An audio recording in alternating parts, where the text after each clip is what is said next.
Ahí está el cipote Michael. ¿Va a ser una fogata, hermano? Claro. Para Navidad, señores.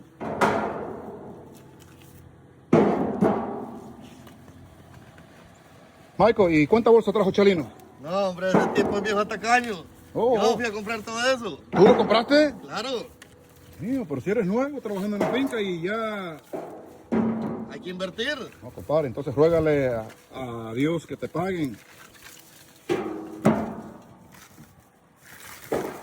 No, a mí se me hace que esa leña, hermano, usted la agarró por algún lugar, por ahí. Voy a cortar por ahí. Listo. Ahí va el capataz, señores.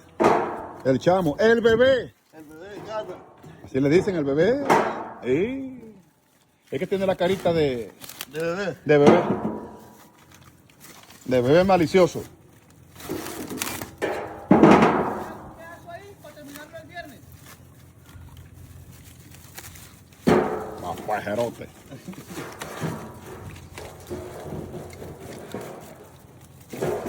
Y Michael, también ¿compraste esta vaina también? Claro. Oye.